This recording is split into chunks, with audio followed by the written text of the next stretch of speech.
भक्तजनों, माताओं, बहनों, सादर जय श्री कृष्ण। हमारे YouTube चैनल में आप सभी का बहुत बहुत स्वागत है। मैं हूं आप सभी के साथ आचार्य धर्मेंद्र शास्त्री। आज हम आपको विजया एकादशी के दिव्य और ज्ञानमयी कथा सुनाने जा रहे हैं। इस कथा को अंत तक सुनिएगा। कथा को कभी भी बीच में अधूरा नहीं छोड़ना चाहिए और कथा श्रवण करने के बाद, कथा सुनने के बाद इसको अधिक से अधिक लोगों को शेयर भी कर दीजिएगा, क्योंकि जब हम ज्ञान को बांटते हैं तो हमारे ज्ञान में वृद्धि होती है। और कोई भी कथा या पुराण की कहानियां हो या महात्मा हो, उन सभी को अधिक से अधिक लोगों को अवश्य भेजना चाहिए, ताकि सभी सनातन धर्म को मानने वाले भक्तजन, माताएं, बहनें इस कथा का श्रवण करके, कथा को सुन करके लाभान्वित हो सके। विजया एकादशी व्रत कथा आरंभ करने के पहले हम आपको बताएंगे कि इस बार विजया एकादशी का व्रत आपको कब करना है, किस विधि से करना है, पारणा कब करना है, संकल्प की विधि क्या रहेगी, ये संपूर्ण जानकारी हम आपको प्रदान करेंगे। उसके बाद हम आपको कथा सुनाएंगे। तो आप सभी से अनुरोध है कि हमारे इस ज्ञानवर्धक वीडियो को अंत तक जरूर देखें और देखने के बाद शेयर भी अवश्य करें। फाल्गुन मास के कृष्ण पक्ष की एकादशी को विजया एकादशी के नाम से जाना जाता है। इस बार एकादशी तिथि का प्रारंभ 6 मार्च 2024 बुधवार की सुबह 6:30 से हो जाएगा, जो कि 7 मार्च 2024 गुरुवार की सुबह 4:30 पर एकादशी तिथि समाप्त हो जाएगी। अतः शुद्ध एकादशी, द्वादशी युक्त एकादशी, हरिवासर एकादशी, विजया एकादशी का व्रत 7 मार्च 2024 गुरुवार के दिन ही रहेगा।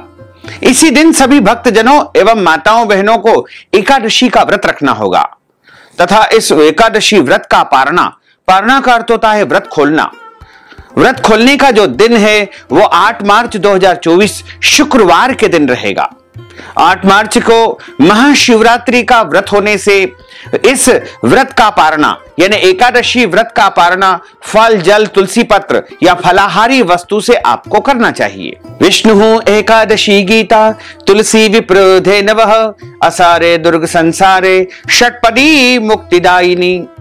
अर्थात भगवान श्री हरि विष्णु जी का पूजन करना, एकादशी का व्रत रखना, गीता जी का पाठ करना, तुलसी जी का पूजन एवं दर्शन करना, ब्राह्मण देवताओं की सेवा करना, उनको दान करना, उनको भोजन करवाना, गौ माता की रक्षा एवं सेवा करना, ये 6 कार्य इस कठिन संसार सागर को पार करने हेतु मुक्तिदायक बताए गए हैं। पूरे वर्ष में 24 एकादशी आती है, लेकिन जिस साल अधिक मास या पुरुषोत्तम मास आता है, जिसे मल मास भी कहते हैं, उस वर्ष 2 अधिक एकादशी आती है। उस साल 24 की अपेक्षा 26 एकादशी होती है। प्रत्येक महीने में 2 बार एकादशी आती है, एक कृष्ण पक्ष में, दूसरी शुक्ल पक्ष में। दोनों ही एकादशियों का भिन्न भिन्न महत्व हमारे धर्म ग्रंथों तथा पुराणों में बताया हुआ है। एकादशी का व्रत भगवान श्री हरि लक्ष्मी नारायण जी का परम प्रिय व्रत है। एकादशी का व्रत करने से मनुष्यों के कई जन्मों के पाप जड़ से नष्ट हो जाते हैं तथा उनके पुण्यों का उदय होता है। जब मनुष्य के जन्म जन्मांतर के पाप नष्ट हो जाते हैं, तभी उन्हें सांसारिक एवं भौतिक सुखों की प्राप्ति होती है। जो भक्तजन एकादशी का व्रत करते हैं, उनको दशमी तिथि से लेकर के द्वादशी तक कुछ महत्वपूर्ण नियमों का पालन अनिवार्य रूप से करना चाहिए। दशमी के दिन एक समय शुद्ध एवं सात्विक भोजन करें तथा इस दिन चावल, शहद, लहसुन, प्याज, मांस, मदिरा, मसूर की दाल, कटहल की सब्जी का उपयोग भोजन के रूप में बिल्कुल नहीं करना चाहिए। दशमी तिथि के दिन पराये अन्न अर्थात दूसरे के घर का भोजन बिल्कुल नहीं करना चाहिए। हालांकि जो माताएं बहनें होती है वो अपने मायके का भोजन कर सकती है। मायके के भोजन करने में किसी प्रकार का दोष नहीं लगता है, लेकिन अन्य किसी व्यक्ति के घर यदि आप भोजन करेंगे तो एकादशी का पुण्य उनको चला जाएगा। यदि किसी कारणवश आपको दूसरे के घर का भोजन करना पड़े तो प्रायश्चित्त के निमित्त आप कुछ न कुछ दान पुण्य अवश्य कर देना। ब्रह्मचर्य व्रत का पालन दशमी तिथि को करना चाहिए और दशमी तिथि को पूर्ण रूप से पवित्र होकर के एकादशी का व्रत अगले दिन सुबह रखना चाहिए। एकादशी के दिन सुबह जल्दी उठ करके स्नान करके पूजा अर्चना करके एकादशी व्रत का संकल्प आपको धारण करना चाहिए। पद्म पुराण के उत्तरखंड के अध्याय 64 में श्लोक नंबर 64 में लिखा हुआ है।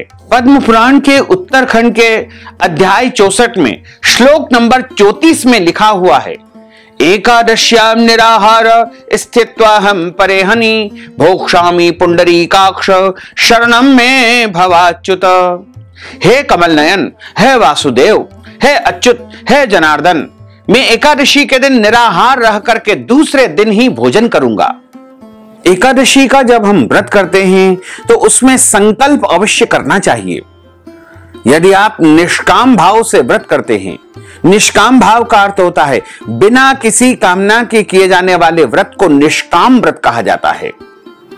और यदि आप सकाम भाव से व्रत करते हैं, सकाम को जो है बिना किसी कामना के किए जाने वाले व्रत को निष्काम कहा गया है और कामना सहित किए जाने वाले व्रत को सकाम कहा गया है। और दोनों ही विधि से यदि आप व्रत धारण करते हैं तो आपको संकल्प अवश्य धारण करना चाहिए। यदि आप यात्रा में हैं, बाहर है और संकल्प करने की आपके पास व्यवस्था नहीं है तो इस संकल्प को सुनकर भी आप विजया एकादशी व्रत का संकल्प धारण कर सकते हैं।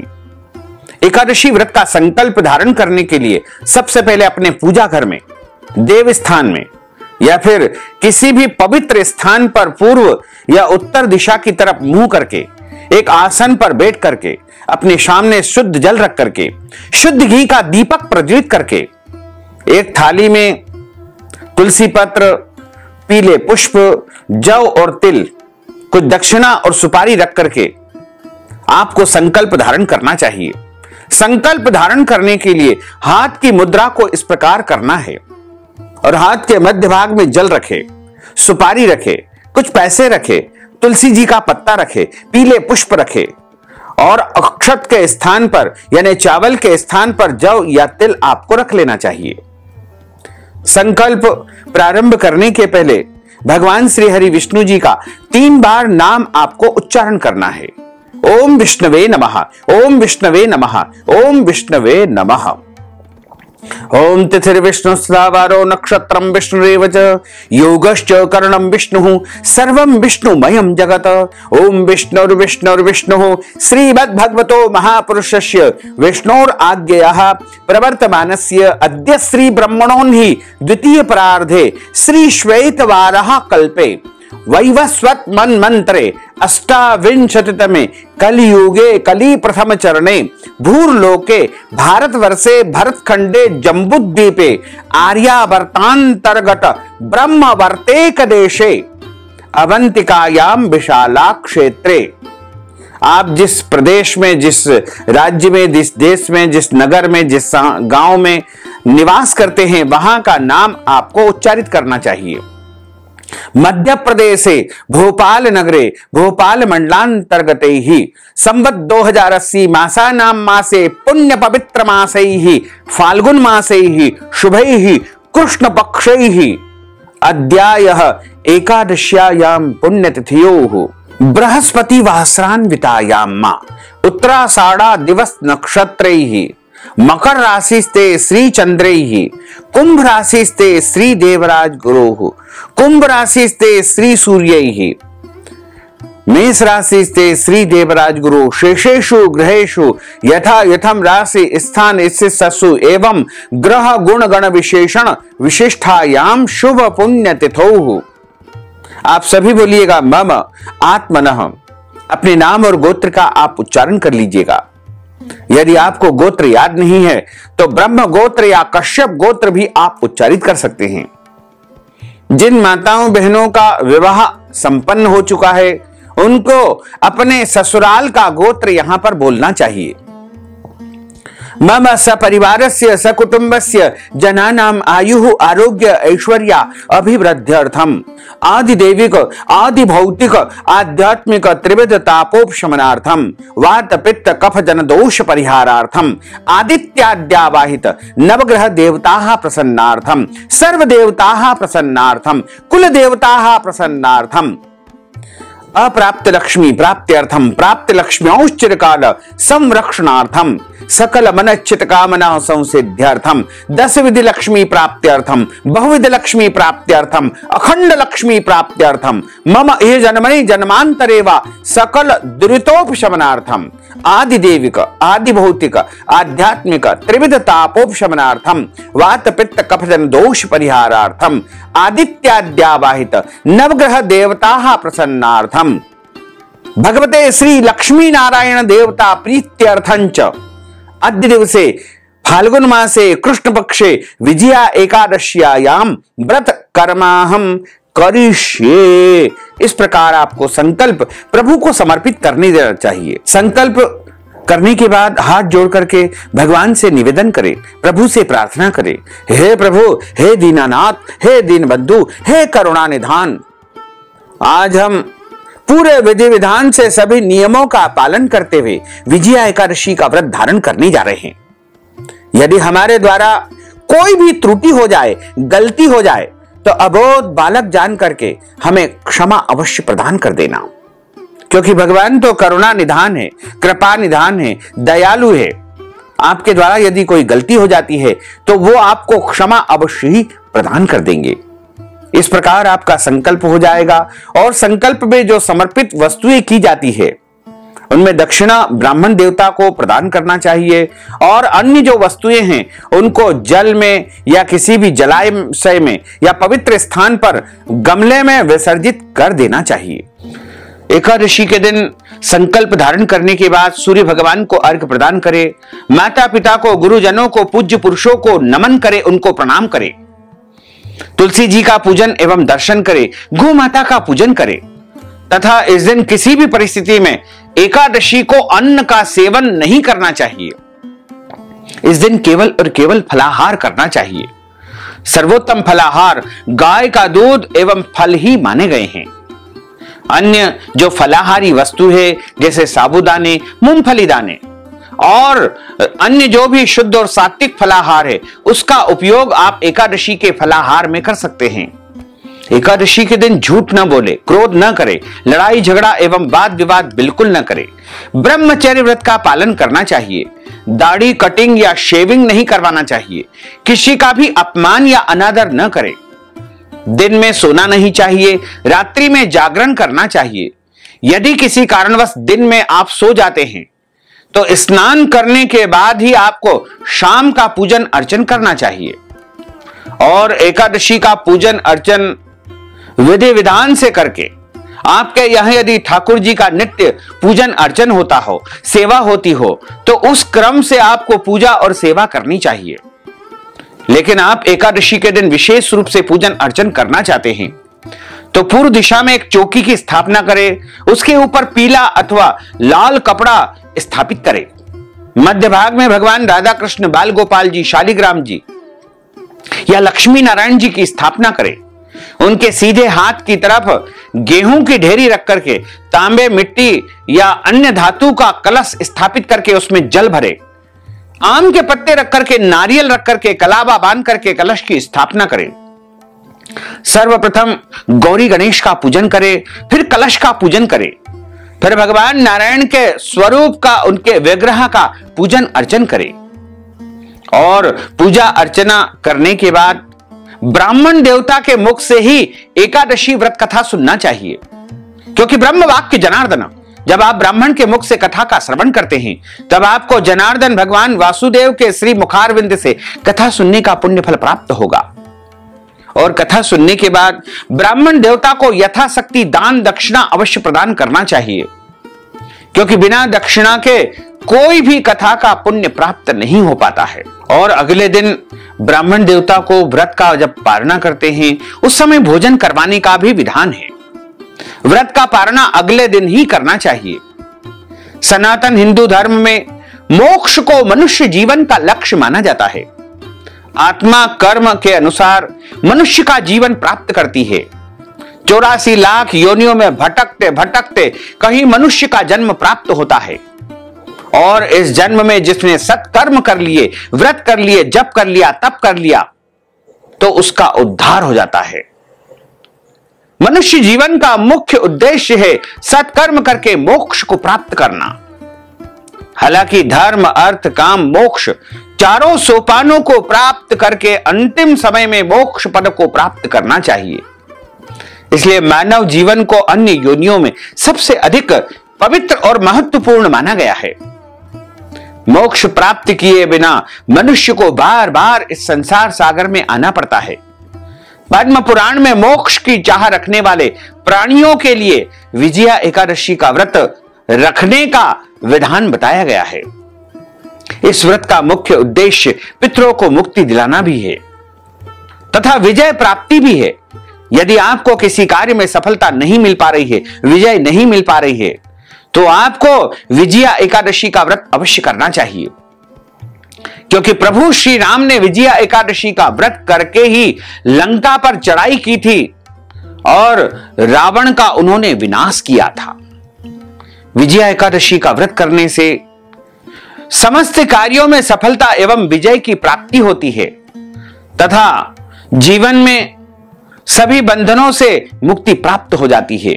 श्री हरि विष्णु के प्रताप से मनुष्य के पापों का नाश हो जाता है और मनुष्य के जो भी ज्ञात अज्ञात गलत काम होते हैं, पाप कर्म होते हैं, वो नष्ट हो जाते हैं। इसलिए यदि आप एकादशी का व्रत करते हैं तो बहुत अच्छी बात है, और नहीं करते हैं तो भी आपको इस एकादशी का व्रत अवश्य करना चाहिए। विजया एकादशी के दिन अन्य एकादशियों की तरह ही व्रत करने का विधान है। विजया एकादशी से एक दिन पहले यानी दशमी के दिन शुद्ध पवित्र भोजन करें। इस बार दशमी तिथि के सभी नियमों का पालन 6 मार्च को करना है तथा 7 मार्च को एकादशी का व्रत रखना है और 8 मार्च को एकादशी व्रत का पारणा करना है। इस बार एकादशी तिथि को लेकर के कई पंचांगों में मतांतर है, मतभेद है। कुछ पंचांगों में 6 मार्च को एकादशी बताई है, वहीं कई पंचांगों में 7 मार्च को एकादशी बताई गई है। तो हम आपको बता दें कि एकादशी व्रत के विषय में कुछ महत्वपूर्ण निर्णय शास्त्रों में बताए गए हैं। उसमें विष्णु पंचक के नियम के अंतर्गत जो नियम बताए गए हैं उसका पालन सभी को करना चाहिए। एकादशी 2 प्रकार की होती है। पहला प्रकार होता है संपूर्णा, दूसरा प्रकार होता है विद्या। संपूर्णा का अर्थ होता है जिस तिथि में केवल एकादशी ही होती है, अन्य किसी तिथि का उसमें समावेश नहीं होता है या मिश्रण नहीं होता है, उसे संपूर्णा एकादशी कहते हैं। और दूसरा होता है विद्या एकादशी। विद्या एकादशी पुनः 2 प्रकार की होती है। एक होती है पूर्व विद्या, दूसरी होती है पराविद्या। पूर्व विद्या का अर्थ होता है दशमी मिश्रित एकादशी को पूर्व विद्या एकादशी कहते हैं। यानी एकादशी के दिन अरुणोदय काल में सूर्योदय से 1 घंटा 36 मिनट के समय में यदि दशमी का नाम मात्र अंश मात्र भी रह गया है तो ऐसी एकादशी पूर्व विद्या दोष से दोष युक्त होने के कारण वर्जित मानी गई है। यह एकादशी दैत्यों का बल बढ़ाने वाली है और पुण्यों का नाश करने वाली एकादशी है।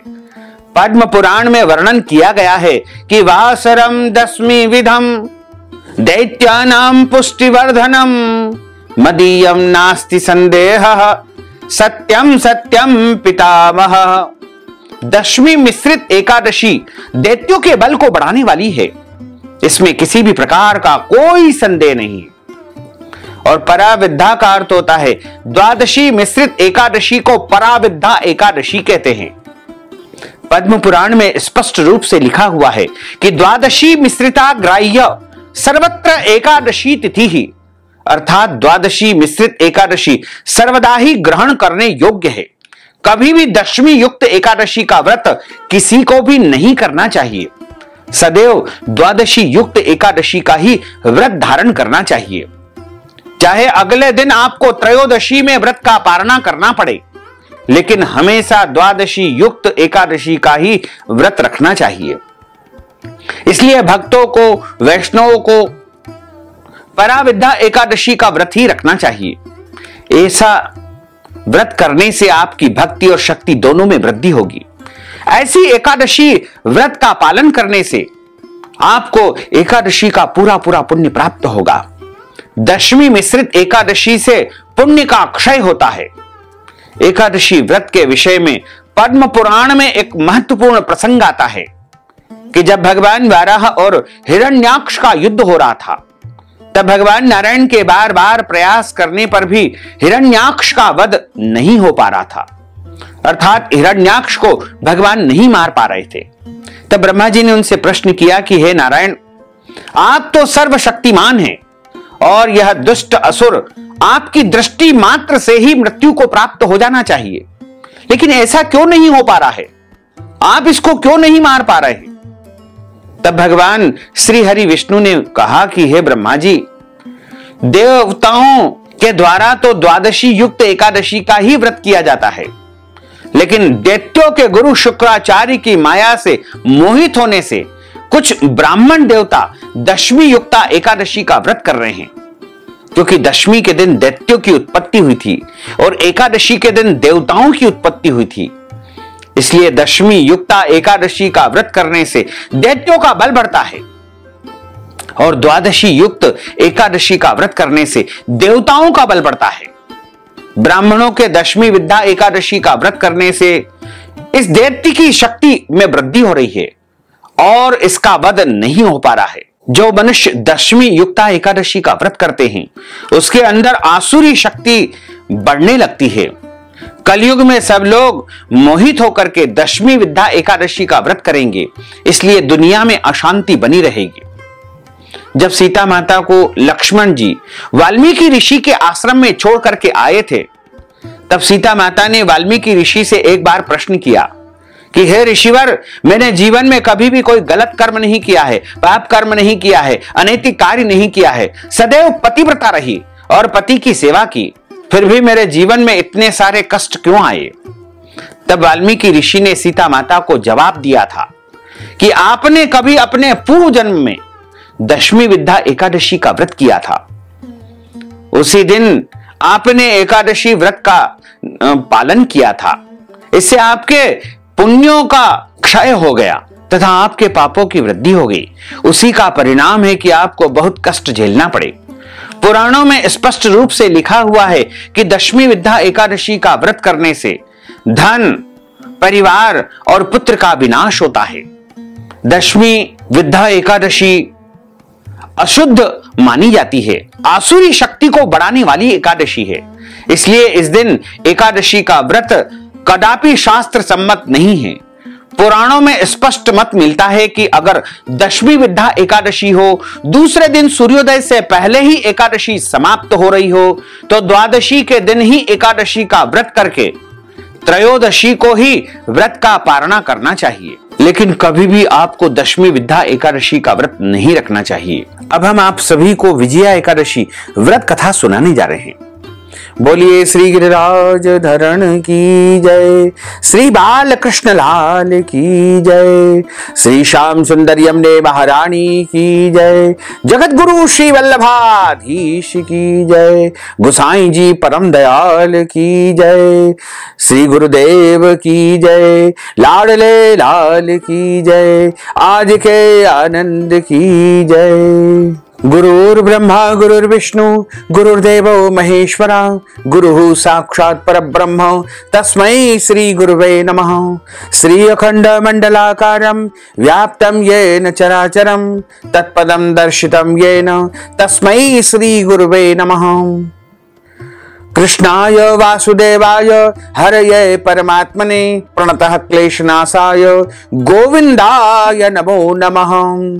वसुदेव सुतं देवं कंसचाणूरमर्दनं देवकी परमानंदं कृष्णं वंदे जगद्गुरुं। सच्चिदानंद रूपाय विश्वोत्पत्त्यादिहेतवे तापत्रय विनाशाय श्री कृष्णाय वयं नुमः। बर्हा पीडं नटवर वपुः कर्णयोः कर्णिकारं बिभ्रद्वास कनककपीशं वैजयन्तीं च मालां रन्ध्रान् वेणोर्धर सुधया पूरयन् गोपवृन्दैः वृन्दारण्यं स्वपदरमणं प्राविशत गीतकीर्तिः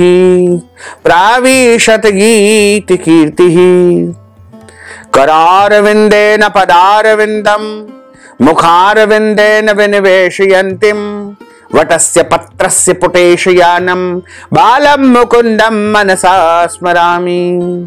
सच्चिदानंद रूपाय विश्वोत्पत्त्यादिहेतवे तापत्रय विनाशाय श्रीकृष्णाय वयं नुमः। कस्तूरी तिलकं ललाटपटले वक्षस्थले कौस्तुभं नासाग्रे वरमौक्तिकङ्करतले वेणुः करे कङ्कणं सर्वाङ्गे हरिचन्दनं सुललितं कंठे च मुक्तावलिं गोपस्त्री परिवेष्टितो विजयते गोपालचूडामणिं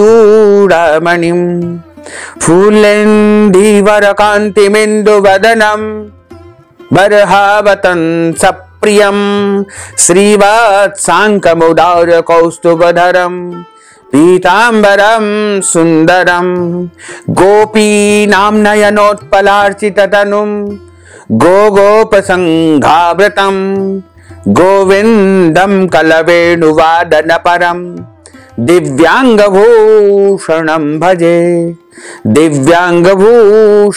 भजे सच्चिदानंद रूपाय विश्वोत्पत्त्यादिहेतवे तापत्रय विनाशाय श्रीकृष्णाय वयं नुमः। यं प्रव्रजन्तमनुपेतमपेतु कृत्यं द्वैपायनो विरह कातर आजुहाव पुत्रेति तन्मयतयातर्वोभिनयदुस्तं सर्वभूतहृदयं मुनिमानतोऽस्मि। नेमिषे सूतमासीनमभिवाद्य महामतिं कथामृत रसास्वाद कुशलः शौनको ब्रवीत्। जय जय श्री राधा रमण जय जय नवल किशोर जय गोपी चित चोर प्रभु जय जय माखन चोर। मात मेरी श्री राधिका पिता मेरे घनश्याम इन दोनों के चरणन में मेरा बारंबार प्रणाम मेरा बारंबार प्रणाम मेरा बारंबार प्रणाम। मोहिनी मूरत श्याम की वो मन रही समाय जो मेहंदी के पात में लाली रही समाय। धन यौवन एक दिन उड़ जाएंगे जैसे उड़े कपूर मनबू रख तू राम भज क्यों चाटे जगधूर। राम कृष्ण दो एक है अंतर नहीं निमेष इनके नयन गभीर है उनके चपल विशेष। राधे तू बड़ भागिनी कौन तपस्या कीन तीन लोक तारण प्रभु सो तेरे अधीन। तन पवित्र सेवा किए धन पवित्र कर दान मन पवित्र हरि भजन सो होत त्रिविध कल्याण। बोलिए श्री लक्ष्मी नारायण भगवान की जय। श्री वृंदावन बिहारी लाल की जय। श्री द्वारकाधीश भगवान की जय। धर्मराज युधिष्ठिर बोले कि हे जनार्दन हे वासुदेव फाल्गुन मास के कृष्ण पक्ष की एकादशी का क्या नाम है तथा उसकी विधि क्या है कृपा करके आप मुझे सुनाइए। श्री भगवान बोले कि हे राजन फाल्गुन मास के कृष्ण पक्ष की एकादशी का नाम विजया एकादशी है। इस व्रत के प्रभाव से मनुष्य को प्रत्येक कार्य में प्रत्येक क्षेत्र में जीवन के हर एक रास्ते पर सफलता सफलता विजय विजय ही प्राप्त होती है। यह व्रत सभी व्रतों में उत्तम है। इस विजया एकादशी के महात्म के या कथा के श्रवण करने से या पढ़ने से समस्त पाप मनुष्य के नष्ट हो जाते हैं।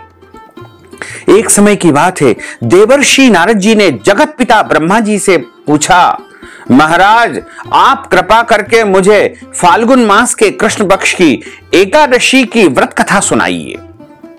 ब्रह्मा जी कहने लगे कि हे नारद जी, विजया एकादशी का व्रत पुराने तथा नए सभी पापों को जड़ से नष्ट करने वाला व्रत है।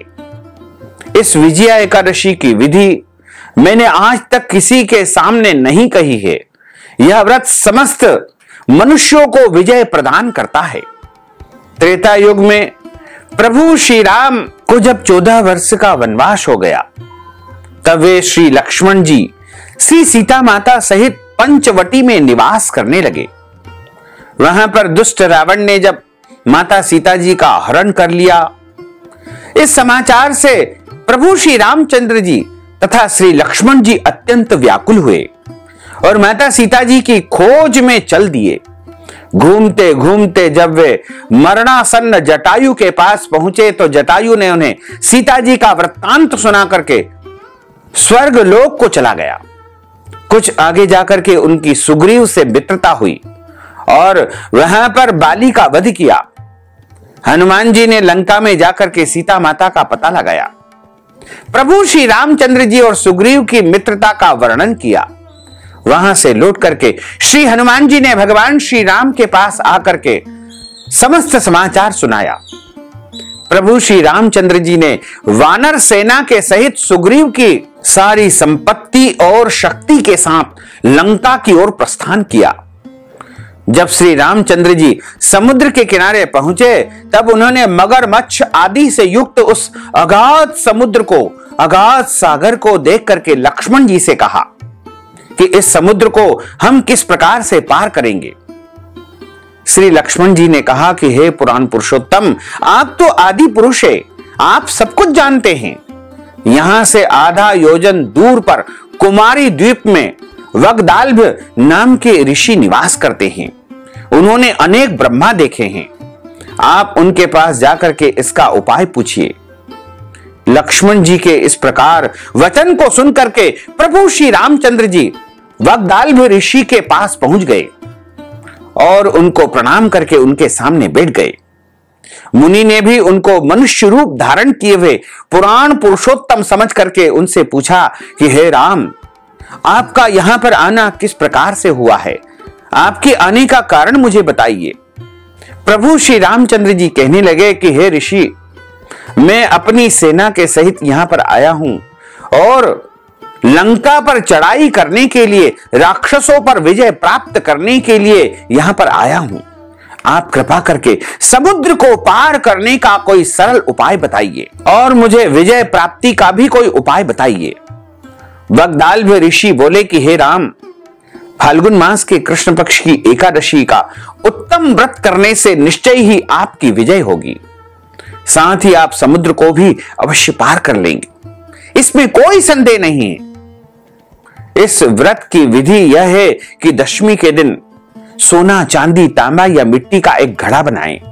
उस घड़े को जल से भर करके पंच पल्लव यानी 5 प्रकार के पत्ते रख करके वेदिका पर, पटे पर उसके स्थापित करें। उस घड़े के नीचे 7 प्रकार के अनाज रखे और ऊपर जौ रखे।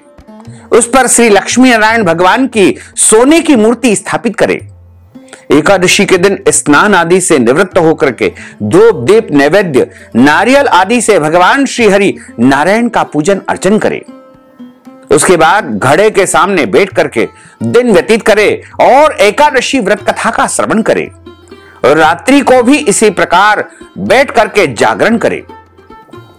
द्वादशी या त्रयोदशी के दिन नित्य नियम से निवृत्त होकर के उस घड़े को ब्राह्मण को दान कर देवे। हे राम, यदि आप भी इस व्रत को सेनापतियों के सहित करोगे तो आपकी विजय अवश्य होगी। प्रभु श्री रामचंद्र जी ने ऋषि के कथनानुसार इस व्रत को किया और लंका पर चढ़ाई कर दी। इस व्रत के प्रभाव से, पुण्य प्रताप से दैत्यों पर विजय पाई। अतः हे राजन, जो कोई मनुष्य विधि पूर्वक इस व्रत को करेगा, तीनों लोकों में उसकी विजय अवश्य होगी, इसमें कोई संदेह नहीं है। श्री ब्रह्मा जी ने श्री नारद जी से कहा कि हे पुत्र, जो कोई इस व्रत के महात्म को पढ़ता है या सुनता है, उसको वाजपेयी यज्ञ का फल प्राप्त होता है। इस प्रकार यहाँ पर विजया एकादशी कथा का समापन होता है। बोलिए श्री लक्ष्मी नारायण भगवान की जय।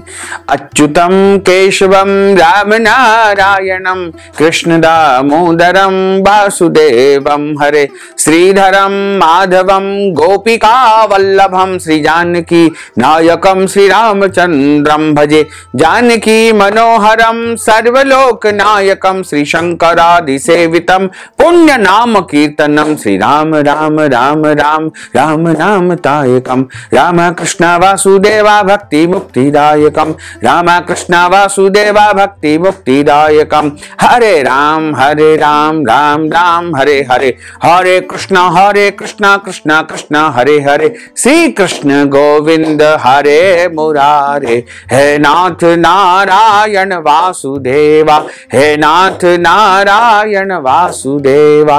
बोलिए श्री लक्ष्मी नारायण भगवान की जय। श्री वृंदावन बिहारी लाल की जय। अब हम सभी मिलकर के प्रभु की आरती का गायन करेंगे। ओम जय जगदीश हरे स्वामी जय जगदीश हरे भक्त जनों के संकट दास जनों के संकट क्षण में दूर करे। ओम जय जगदीश हरे जो ध्यावे फल पावे दुख बिन से मन का स्वामी दुख बिन से मन का सुख संपत्ति घर आवे सुख संपत्ति घर आवे कष्ट मिटे तन का। ओम जय जगदीश हरे मात पिता तुम मेरे शरण गहूँ में किसकी स्वामी शरण गहूँ में किसकी तुम बिना और न दूजा प्रभु बिना और न दूजा आस करूँ मैं किसकी। ओम जय जगदीश हरे तुम पूर्ण परमात्मा तुम अंतरयामी स्वामी तुम अंतरयामी पार ब्रह्म परमेश्वर पार ब्रह्म परमेश्वर तुम सबके स्वामी। ओम जय जगदीश हरे तुम करुणा के सागर तुम पालन करता स्वामी तुम पालन करता मैं सेवक तुम स्वामी मैं सेवक तुम स्वामी कृपा करो भरता। ओम जय जगदीश हरे तुम हो एक अगोचर सबके प्राणपति स्वामी सबके प्राणपति किस विध मिलहूँ दयामय किस विध मिलहूँ दयामय तुमको मैं सुमति। ओम जय जगदीश हरे दीन बंधु दुख हरता तुम ठाकुर मेरे स्वामी तुम रक्षक मेरे अपने हाथ उठाओ अपने हस्त बढ़ाओ द्वार पड़ा तेरे। ओम जय जगदीश हरे विषय विकार मिटाओ पाप हरो देवा स्वामी पाप हरो देवा श्रद्धा भक्ति बढ़ाओ श्रद्धा प्रेम बढ़ाओ संतन की सेवा।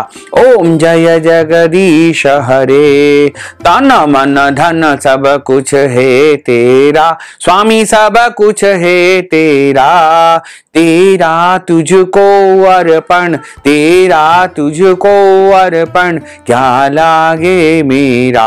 ओम जय जगदीश हरे पूर्ण ब्रह्म की आरती जो कोई नर गावे स्वामी जो कोई नर गावे कहत शिवानंद स्वामी जपत हरा हर स्वामी मन वांछित फल पावे। ओम जय जगदीश हरे जय जगदीश हरे स्वामी जय जगदीश हरे मोहन जय जगदीश हरे भक्त जनों के संकट दास जनों के संकट बंसी वाला दूर करे। ओम जय जगदीश हरे। कर्पूरगौरं करुणावतारं संसारसारं भुजगेन्द्रहारं सदा वसन्तं हृदयारविन्दे भवं भवानी सहितं नमामि। मंदारमालांकुलितालकाये कपालबालांकृतशेखराये दिव्यांबराये दिगंबराये नमः शिवाय आरार्तिक्यं समर्पयामि नमो नमः। हरिः ओं मा यज्ञेन यज्ञमय जन्तदेवास्तानि धर्माणि ब्रह्माण्यासन्न तेहनाकं महिमानः सचन्त्रयत्र पूर्वे साध्याः सन्ति देवाः। ओं राजाधिराजाय प्रसय्यसाहिने नमो वयम्बे श्रवणाय कुर्महे समे कामान काम कामाय मह्यं कामेश्वरो वै श्रवणो ददातु कुबेराय वै श्रवणाय महाराजाय नमः। ओम सस्य साम्राज्यं भोज्यं स्वराज्यं वैराज्यं पारमेष्ठ्यं राज्यं महाराजमाधिपत्यमय्यं समन्तपर्यायै स्यात् सार्वभौमः सर्वायुष आन्तार्धा प्रार्धात् पृथिव्ये समुद्रपर्यन्ताय एकराडिति तदप्येष श्लोकोऽभिहितो मरुतः परिवेष्टारो मरुतस्यावसान ग्रहे आविक्षितस्य कामप्रेर्विश्वे देवा सभासदेति। ओम विश्व तच्चक्षुरुत विश्वतो मुखो विश्वतो बाहुरुत विश्वस्पात् संबाहुभ्यां धमति संपतत्रेर्द्यावा भूमिं जनयन् देवैकः। ओम एकदन्ताय विद्महे वक्रतुण्डाय धीमहि तन्नो दन्तिः प्रचोदयात् आदिशक्ति च विद्महे जगन्माताय धीमहि तन्नो शक्तिः प्रचोदयात् तत्पुरुषाय विद्महे महादेवाय धीमहि तन्नो रुद्रः प्रचोदयात्। ओम नारायणाय विद्महे वासुदेवाय धीमहि तन्नो विष्णुः प्रचोदयात्। ओम क्लीं कृष्णाय विद्महे दामोदराय धीमहि तन्नो श्रीकृष्णः प्रचोदयात्। ओम सांगाय सपरिवाराय सायुधाय सस्तिकाय सवाहनाय सगणाय भगवते श्री लक्ष्मी नारायण देवताभ्यो नमो नमः। मंत्र पुष्पांजलिं समर्पयामि नमो नमः। नाना सुगंध पुष्पाणि यथा कालोद्भवानि च पुष्पांजलिं मया दत्तं गृहाण परमेश्वर। मंत्र पुष्पांजलिं समर्पयामि नमो नमः। अथ क्षमा प्रार्थना। मंत्रहीनं क्रियाहीनं भक्तिहीनं सुरेश्वर यत्पूजितं मया देव परिपूर्णं तदस्तु मे। आवाहनं न जानामि तवार्चनं पूजां चैव न जानामि क्षम्यतां परमेश्वर क्षम्यतां परमेश्वर क्षम्यतां परमेश्वर। त्वमेव माताश्च पिता त्वमेव बन्धुश्च सखा त्वमेव विद्या द्रविणं त्वमेव सर्वं मम देव त्वमेव सर्वं मम देव देव। बोलिए श्री लक्ष्मी नारायण भगवान की जय। श्री द्वारकाधीश भगवान की जय।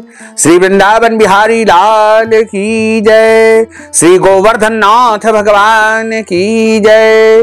श्री गिरिराज धरण की जय। श्री मोर मुकुट बंसी वाले की जय। श्री बाल कृष्ण लाल की जय। श्री श्याम सुंदर यमुने महारानी की जय। जगत गुरु श्री वल्लभाधीश की जय। श्री गुसाई जी परम दयाल की जय। श्री गुरुदेव की जय। लाडले लाल की जय। धर्म की जय हो अधर्म का नाश हो प्राणियों में सद्भावना हो विश्व का कल्याण हो सनातन धर्म की जय हो गौ माता की जय हो नगर बस्ती की जय हो आज के आनंद की जय हो कल के आनंद की जय हो परसों के आनंद की जय हो बरसों बरसों के आनंद की जय हो। ओम नमः पार्वती पते हर हर महादेव हर काल हर कंटक हर दुख हर दारिद्र हर आनंद की लहर कर जय जय श्री राधे श्याम। भक्तजनों माताओं बहनों यदि आप विजया एकादशी के निमित्त कथा की दक्षिणा प्रदान करना चाहते हैं फलाहार के निमित्त नगद धन राशि प्रदान करना चाहते हैं ब्राह्मणों को फलाहार करवाना चाहते हैं ब्राह्मणों को अन्नदान देना चाहते हैं वस्त्र दान देना चाहते हैं गौदान देना चाहते हैं या फिर कोई भी दान पुण्य यदि आप विजया एकादशी के निमित्त करना चाहते हैं या फिर पारणा के समय ब्राह्मण को भोजन करवाना चाहते हैं वस्त्र दान देना चाहते हैं तो आप हमारे गूगल पे फोन पे पेटीएम नंबर के माध्यम से नगद धन राशि पहुंचा करके विजया एकादशी का संपूर्ण पुण्य लाभ प्राप्त कर सकते हैं। तो भक्तजनों माताओं बहनों आप सभी से अनुरोध है कि हमारे इस ज्ञानवर्धक वीडियो को अधिक से अधिक लोगों को शेयर करिएगा लाइक करिएगा कमेंट करिएगा और यदि अभी तक आपने सब्सक्राइब नहीं किया है तो अभी और इसी समय सब्सक्राइब कर लीजिए ताकि इसी प्रकार की ज्ञानवर्धक वीडियो आपको सबसे पहले प्राप्त हो सके। आपको और आपके पूरे परिवार को सादर जय श्री कृष्ण। सादर धन्यवाद।